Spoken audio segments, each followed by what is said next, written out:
মিনকুম আইয়ুতিলা কুররাতাহু ফালইয়াফআল, যদি কোনো মানুষ চায় আমার অঙ্গ প্রত্যঙ্গ দিয়া অজু কারণে আলো বিচ্ছুরিত হতে থাকে, তাহলে সে যেন বেশি বেশি অজু করে, বেশি বেশি অজু করে, বেশি বেশি অজু করে। তবে অজুটা করোনার অজু চলবে না,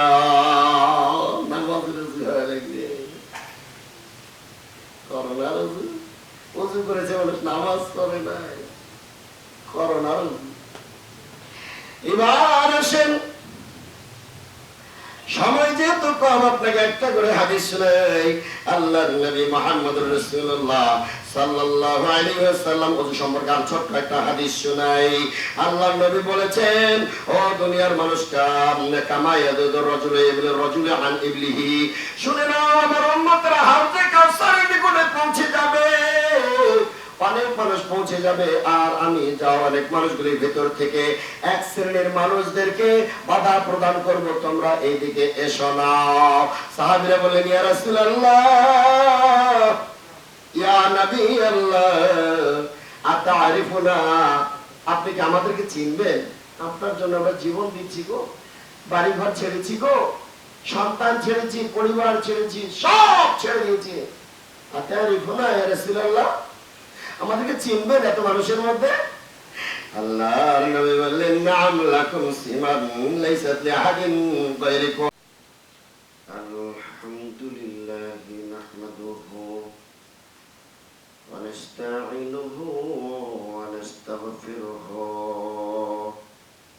ওয়া নু'মিনু বিহি ওয়া নাতাওয়াক্কালু আলাইহি ওয়া নাউযু বিল্লাহি মিন শুরুরি আনফুসিনা ওয়া মিন সাইয়্যাতি আ'মালিনা।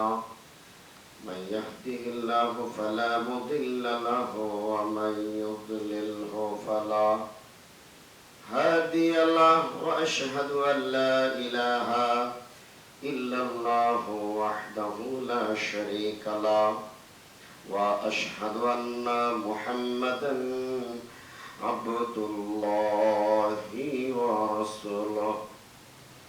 আম্মা বা'দু ফাকাদ ক্বালা আল্লাহু সুবহানাহু ওয়া তাআলা ফি কালামিহিল মাজিদ ওয়াল ফুরকানিহিল হামিদ।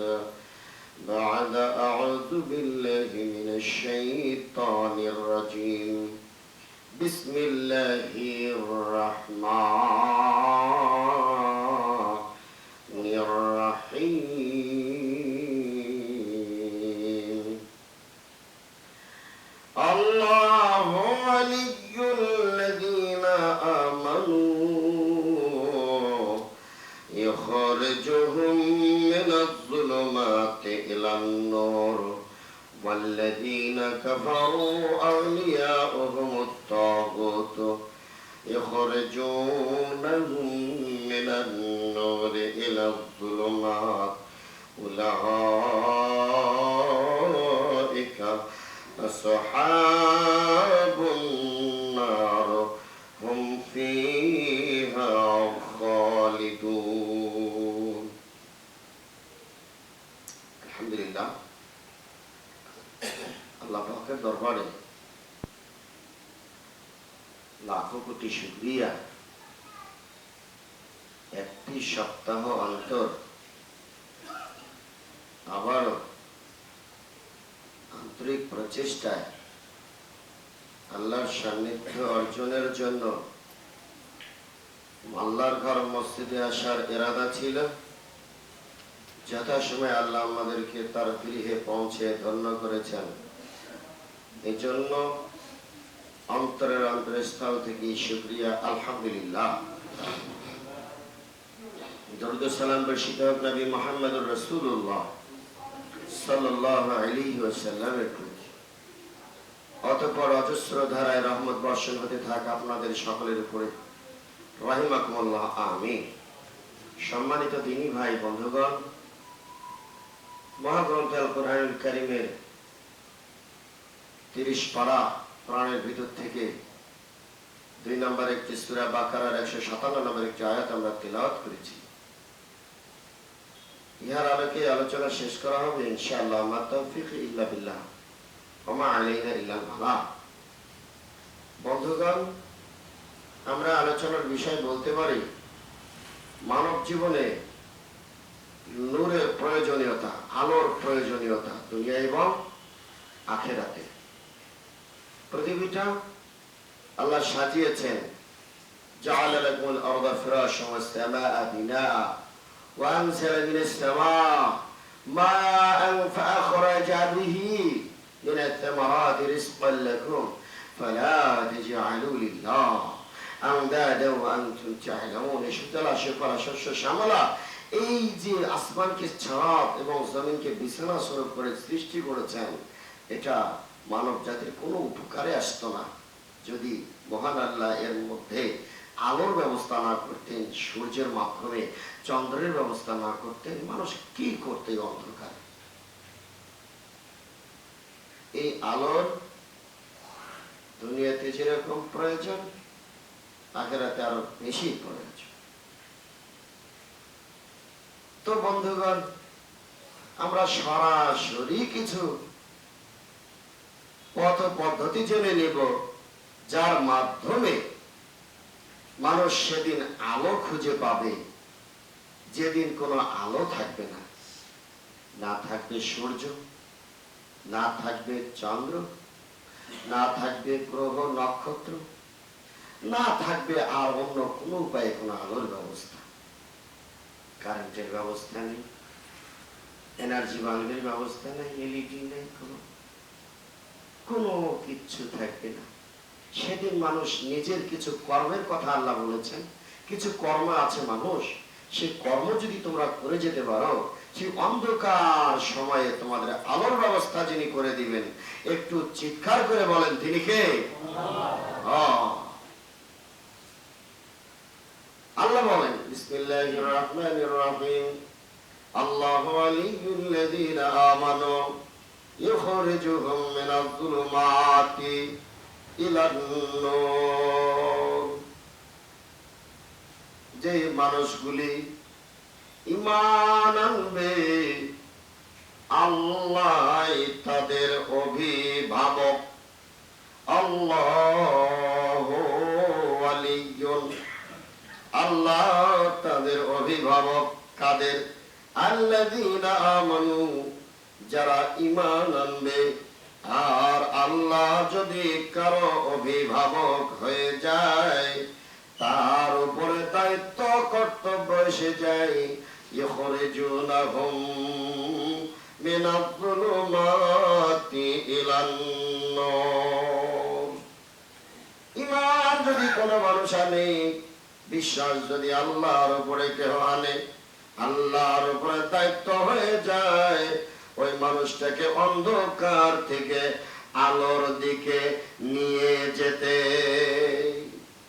ওয়াল্লাযীনা কাফারু আউলিয়াউহুম আত-তাগুত। আর কোন মানুষ যদি কুফরি করে, আল্লাহ বলেন আমি তাদের অভিভাবক নই। আর কুফরি যদি করে, তাদের অভিভাবক হলো তাগুত। আর তাগুতের কাজ হলো মানুষকে আলো থেকে অন্ধকারের দিকে নিয়ে যাওয়া। অতীব সংক্ষিপ্ত সময়ে আপনাদেরকে আলোর ব্যবস্থা হয়ে যাবে, যে সমস্ত কর্মের মাধ্যমে এই জাতীয় কিছু আমলের কথা আপনাকে জানানোর চেষ্টা করব। নবী মুহাম্মদুর রাসূলুল্লাহ সাল্লাল্লাহু আলাইহি ওয়াসাল্লাম আল্লাহর দয়া প্রদর্শন, আল্লাহর দয়ার কথা বলতে গিয়া উম্মতকে বলে দিলেন, ওহে উম্মতেরা, দুনিয়ায় যত সৃষ্টি আছে সবকিছু একমাত্র কোন বলেছেন? ইন্নামা আরাদাল্লাহু শাইআন।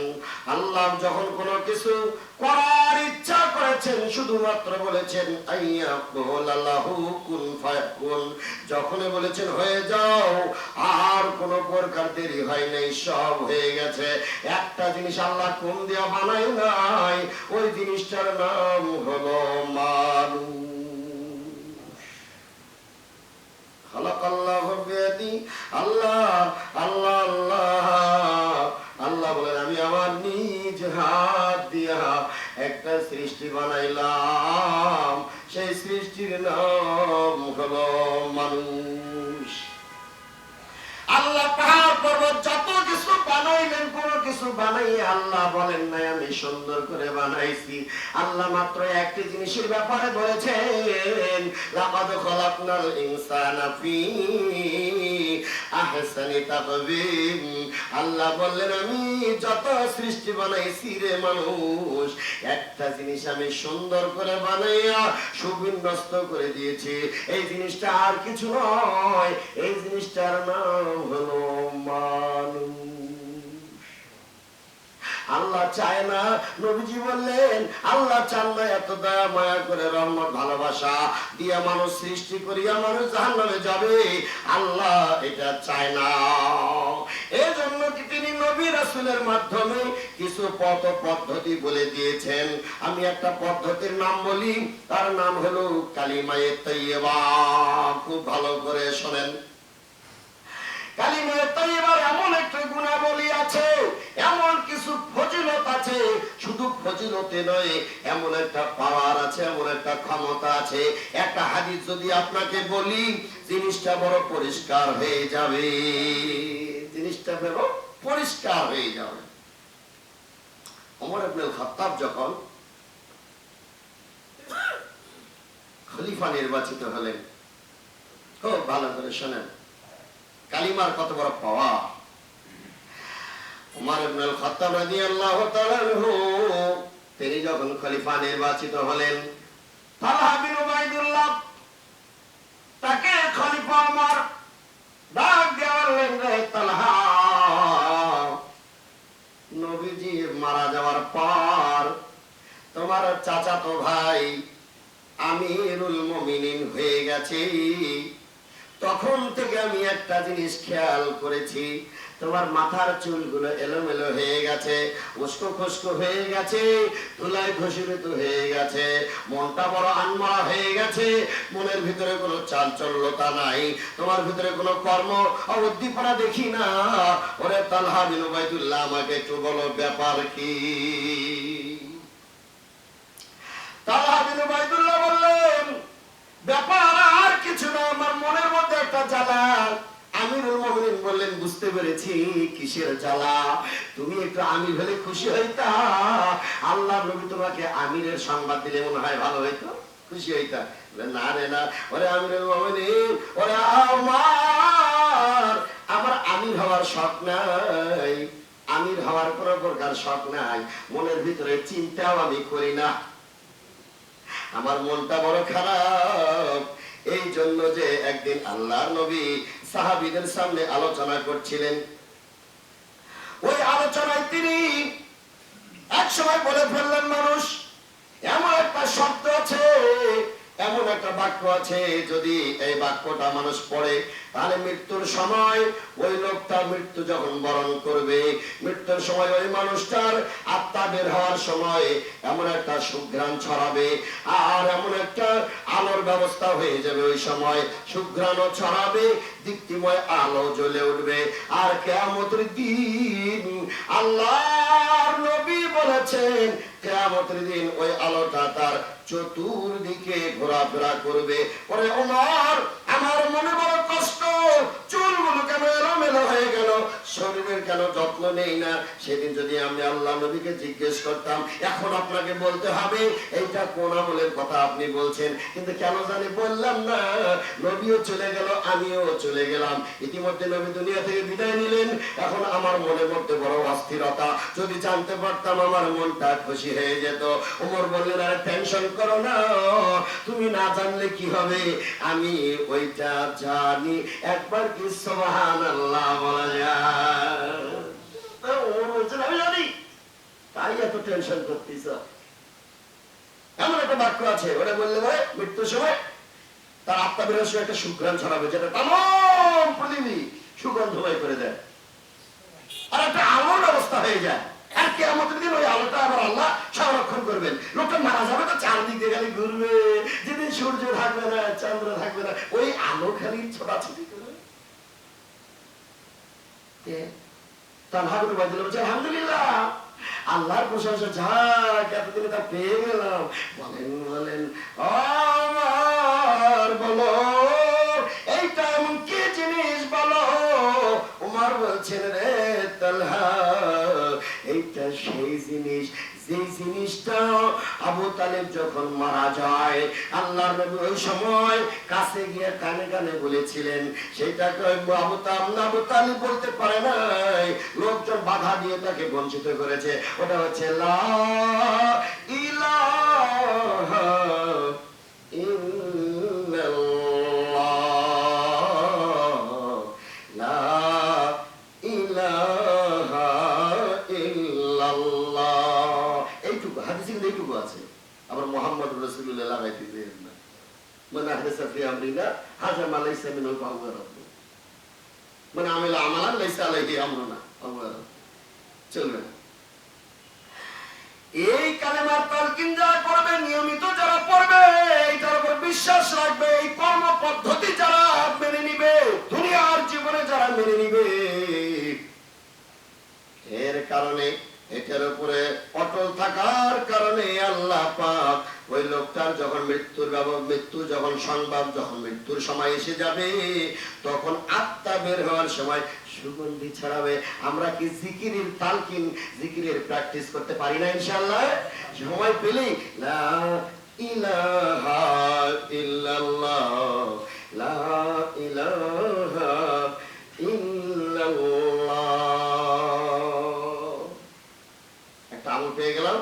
সূর্য নাই, চন্দ্র নাই, মানুষ দাঁড়িয়ে থাকবে, জান্নাত জাহান্নাম পড়ে, হিসাব শুরু করেন তো আগে।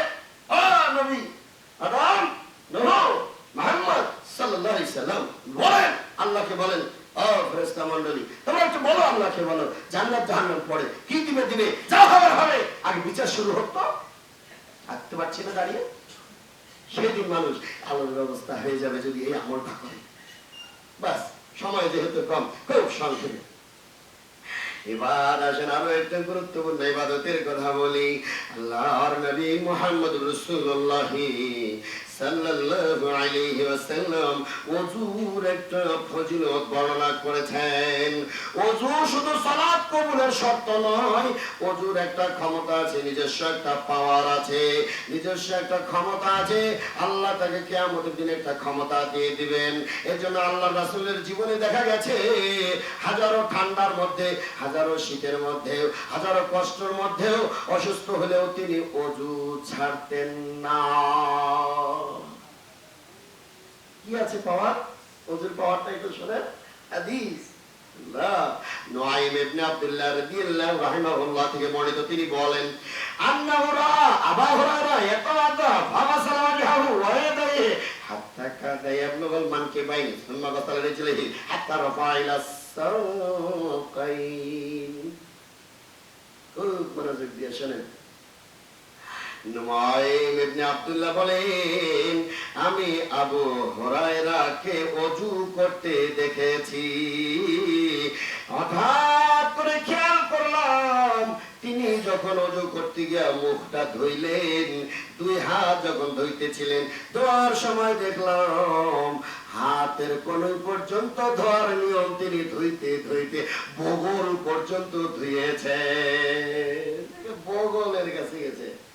হ্যাঁ, তারপর এবার তাকে ওযু করার পর আমি তাকে বললাম, ও আবু হুরায়রা, এটা আবার কেমন ওযুর নিয়ম, এটা কিভাবে তুমি ওযু করলা? তখন তিনি বললেন, সামি'তু রাসূলুল্লাহি সাল্লাল্লাহু আলাইহি ওয়াসাল্লাম ইয়াকুল ইন্না উম্মতি ইয়াতুনা ইয়াউমাল কিয়ামাতি গায়রাম গায়রাম মুহাজ্জালিন। আবু হুরায়রা বললেন, আমি রাসূলের কাছে বলতে শুনেছি এই কথা। তিনি বলেছেন, যদি আমার উম্মত ওযুর প্রভাবে কিয়ামতের দিন, যদি মানুষ ওযু করে, ওযুর প্রভাবে কিয়ামতের দিন তাদের হাত পা নিয়ে যখন আল্লাহর দরবারে উপস্থিত হয়ে যাবে, আল্লাহর নবী বলেছেন, শুনে নাও, ওই হাত পা গুলি যতদূর পর্যন্ত অজুর পানি যাবে ততদূর পর্যন্ত দীপ্তময় উজ্জ্বল আলো ছুটতে থাকবে, ওই দিক দিয়ে বের হতে থাকবে, মানুষের ওই অঙ্গ প্রত্যঙ্গ গুলি আলোকিত হয়ে যাবে। আল্লাহর নবী এই কথাটা বলার পর বললেন, ও দুনিয়ার মানুষ, ফামানিস্তাতা মিনকুম আইয়ুতিলা কুররাতাহু ফালিয়াফআল, যদি কোনো মানুষ চায় আমার অঙ্গ প্রত্যঙ্গ দিয়া অজু কারণে আলো বিচ্ছুরিত হতে থাকে, তাহলে সে যেন বেশি বেশি অজু করে, বেশি বেশি অজু করে, বেশি বেশি অজু করে, তবে অজুটা করোনার অজু চলবে না, নামাজের অজু হয়ে লাগবে। করোনার অজু, অজু করেছে মানুষ নামাজ পড়ে নাই, করোনার অজু। এবার আসেন, সময় যেহেতু কম, আপনাকে একটা করে হাদিস শোনাই। আল্লাহর নবী মুহাম্মদুর রাসূলুল্লাহ সাল্লাল্লাহু আলাইহি ওয়াসাল্লাম ওযু সম্পর্কে আর ছোট্ট একটা হাদিস শোনাই।